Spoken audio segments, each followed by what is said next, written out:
everyone, and welcome back to English Practice Lab, the podcast where we break down real English, one lesson at a time. I'm John. And I'm Sarah. So glad you're here with us today. Whether you're on your morning commute, taking a walk, or just relaxing with a cup of something warm, this is exactly the kind of environment we love for learning English. No pressure, just conversation. That's right. And today's topic is one that comes up constantly, especially for intermediate learners. We're talking about 3 expressions that people often mix up. And trust me, even some advanced learners get confused by this. Yes, we're talking about want, would like, and wish. 3 words that are all about desire, but they work in very different ways. By the end of today's episode, you're going to feel so much more confident using each one correctly. Before we jump in, if you haven't subscribed yet, go ahead and do that right now. We release new episodes every week, and every single one is designed to help you level up your English in a natural, enjoyable way. All right, Sarah, shall we get started? Let's go. Now, let's start with want, one of the most basic and common English words. It's a word we learn very early, expressing a simple desire for something you need or like. Structure is simple. Want plus noun, or want to plus verb. For example, I want a phone, or I want to improve English. It works in all tenses. She wants to travel. They wanted to leave. Or he has always wanted to learn guitar.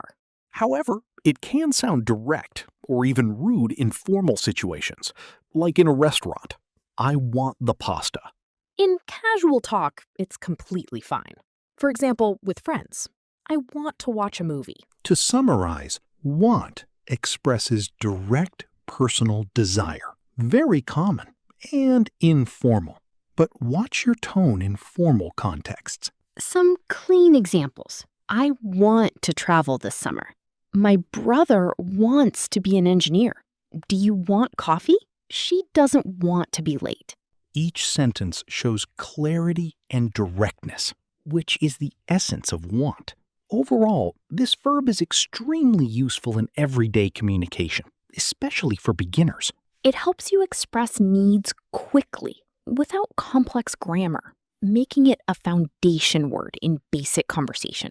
Still, learners should practice politeness strategies when speaking to strangers or in formal settings. For example, instead of I want the bill, you can say, could I have the bill, please? This slight change makes communication sound more polite and natural in many situations. However, with friends, family, and informal settings, direct use is perfectly acceptable and clear. The key is knowing context and adjusting your language accordingly. As you practice, you will naturally develop a sense of when to use it. In summary, want remains one of the most essential verbs in English because it is simple, versatile, and universally understood. It allows speakers to express desires clearly in almost any situation, making it a key part of everyday English communication skill scale. All right. Now let's talk about would like. This is very important for anyone who wants to sound polished and professional in English. Would like is basically the polite version of want. The meaning stays the same. You are expressing a desire, but the tone is softer and more respectful. Exactly. That difference in tone really matters. For example, in a restaurant, I want the salad is understandable, but very direct. Saying, I would like the salad, please, sounds much more courteous and natural. It creates a better impression. Yes. And in professional situations like emails, job interviews, meetings, or formal requests, would like is almost always preferred. For example, I would like to schedule a meeting next week. We would like to thank you for your support. Would you like a glass of water? Another important point is that would like is also used when asking about someone else's preferences. For instance, would you like some help? Is a polite and natural way to offer assistance, much better than do you want help in formal contexts. And don't forget the contraction, I'd like, which is extremely common in spoken English. People naturally say, I'd like a coffee, please, rather than the full form. However, I would like appears more in writing or very formal speech. Good point. Also, would like is followed either by a noun or by to plus verb. So we can say, noun, I'd like a table for two, or to plus verb, I'd like to make a reservation. Both structures are correct and widely used. So, the key idea is simple. Would like and want mean the same thing, but would like is more polite and socially appropriate in formal or professional settings. Want is fine in casual speech, but would like is the safer, more respectful option when it matters. Right. A helpful way to remember it is would like is just want wearing a suit. Same meaning, but more appropriate for formal occasions. Exactly. All right, let's move on to the next expression. So, wish. This is where things get really interesting, and where many learners make mistakes. Wish doesn't simply mean want. It refers to something that is not true in reality. It expresses a desire for a situation different from the present. Exactly. That's the key idea. Wish highlights the gap between reality and imagination. It is used for dreams, regrets, and unreal situations. It carries more emotional depth than want or would like, because it often reflects dissatisfaction or longing. For example, imagine a stressful Monday morning, early wake up, long workday, and back-to-back meetings. You might say, I wish I didn't have to work today. This shows that in reality, you do have to work, but you want the situation to be different. And the grammar is very important here. When talking about present, unreal situations, we use the past tense after wish. So we say, I wish I didn't have to work, not I wish I don't have to work. That is a very common mistake. Let's look at more examples. I wish I spoke French, meaning I don't speak it now. I wish I had more time, meaning I'm busy. I wish it were Friday, meaning it isn't Friday yet. These all describe unreal present situations. A very relatable one is, I wish I could understand native speakers better.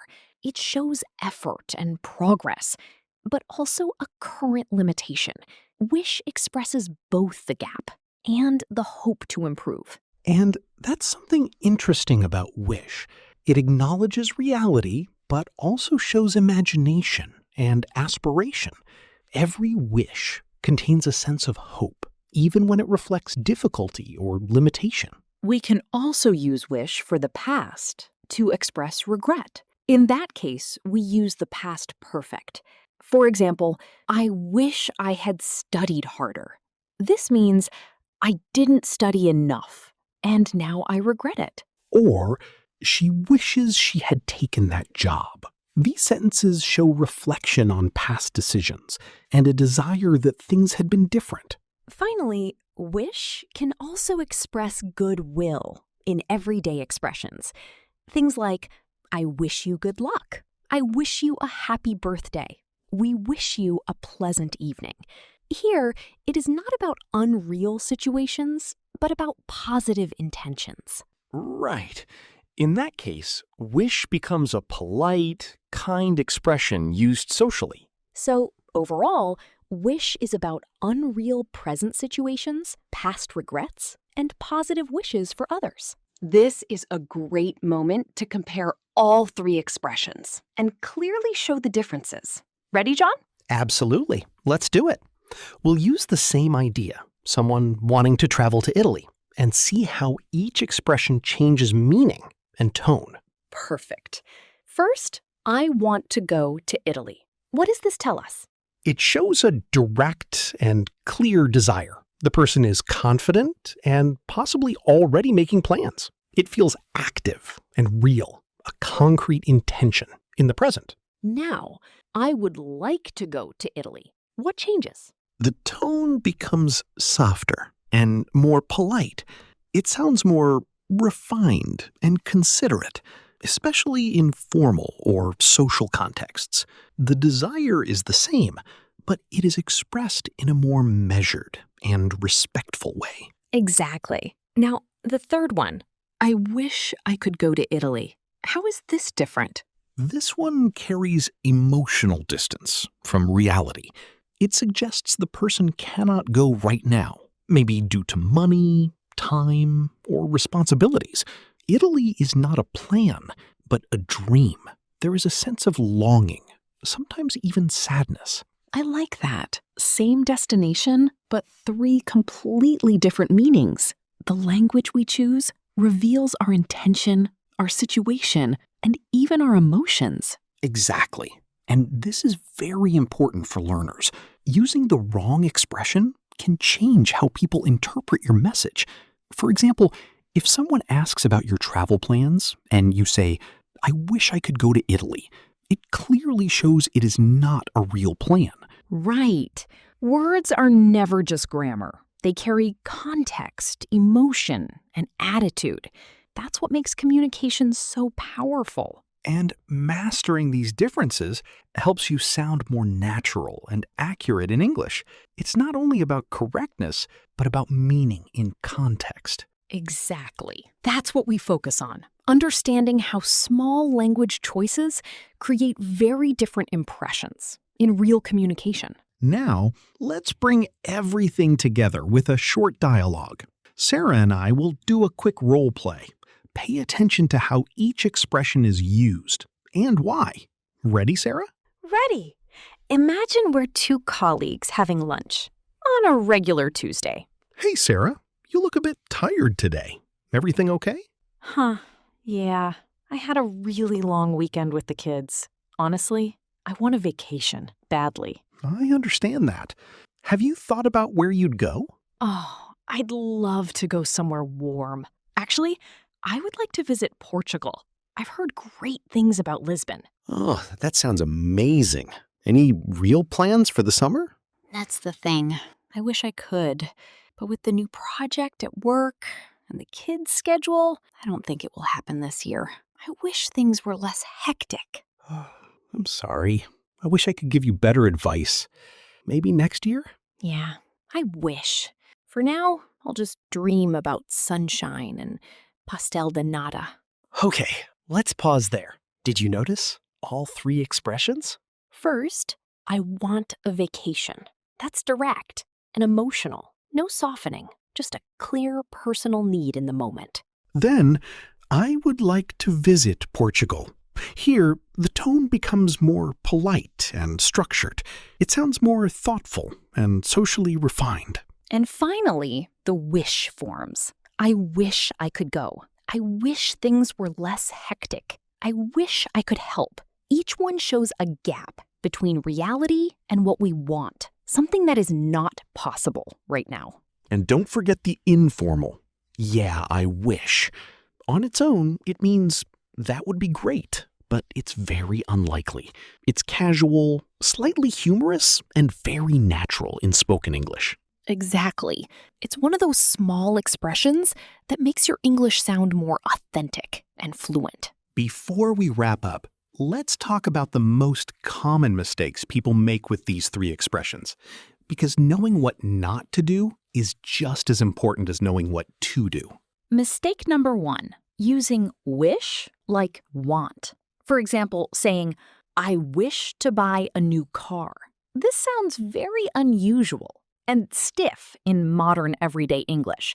Unless you're writing a formal legal document or a very old-fashioned letter, this isn't natural.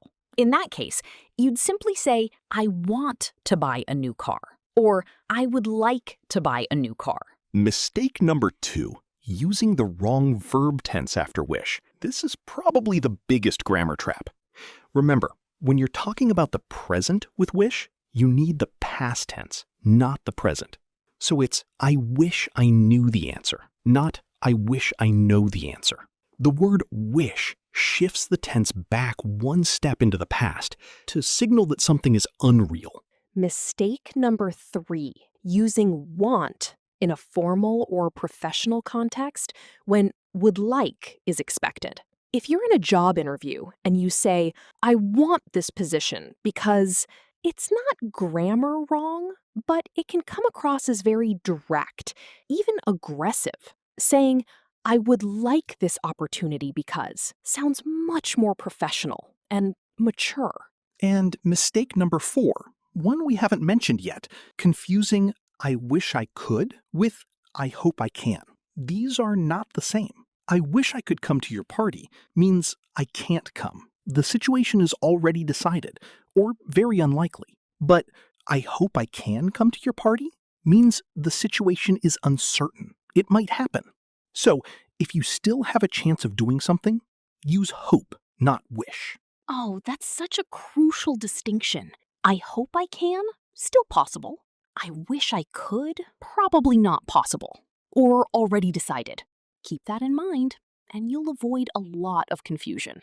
All right, let's do a quick practice round. I'm going to give you a situation, and you think about which expression fits best. Want, would like, or wish. Then, listen as Sarah explains the answer. Situation 1. You're at a hotel front desk. The receptionist asks what type of room you'd prefer. What do you say? The answer is would like. You'd say something like, I would like a room with a sea view, please. This is a polite, formal setting. Would like is perfect here. Situation 2. You're talking to your best friend, and you're both exhausted after a long day. You say, I just blank to sleep for 12 hours straight. This one is easy. Want. With a close friend in a casual situation, want is natural and honest. I just want to sleep for 12 hours straight. Very relatable. Situation 3. You live in a cold, rainy city, but you've always dreamed of sunny weather. You say, I lived somewhere warmer. Wish. And notice the grammar. I wish I lived somewhere warmer. Past tense after wish. The situation isn't true right now. You don't live somewhere warm, but you're expressing that desire and that gap between your reality and your dream. Excellent. One more. Situation 4. You're writing a professional email to a potential business partner. You write, we blank to arrange a call to discuss the proposal. Would like. In a written professional context, would like is always the right move. We would like to arrange a call to discuss the proposal. Polished, respectful, professional. Perfect. And now I challenge you, our listeners, to make your own sentences using all 3. Try this. Think of something you genuinely want right now, something you would like to do in a formal context, and something you wish were different about your life or situation. Then say those sentences out loud. Actually speak them, because the more you practice, the more natural they'll feel. Before we wrap up today's episode, let's do a final recap. Want is used for direct, casual desires. It's natural with friends, family, and informal situations. Would like is the polite version, ideal for restaurants, work, formal conversations, and any situation where you want to sound respectful and professional. Wish, on the other hand, is used for unreal or imaginary situations, things that are not true now, or past situations you regret. Grammatically, wish takes the past tense for present unreal situations, and the past perfect for past regrets. And remember, these small differences are what separate a good English speaker from a great one. It's not just about vocabulary. It's about understanding nuance, tone, context, and emotion all live inside the words we choose. Learning to recognize that is a skill that develops over time through listening and practice. So don't worry if it doesn't feel natural immediately. Every episode you listen to, every conversation you try, every sentence you build, it all counts. Progress is happening, even when you don't notice it. And that's exactly what English Practice Lab is about. We're here every week to support you. If today's episode helped you, share it with a friend who is learning English. It can really make a difference. And feel free to leave a comment or review. We truly appreciate hearing from you. That's all for today. Until next time, keep listening, keep speaking, and keep improving. I'm John. And I'm Sarah. See you in the next episode. Take care. Bye for now.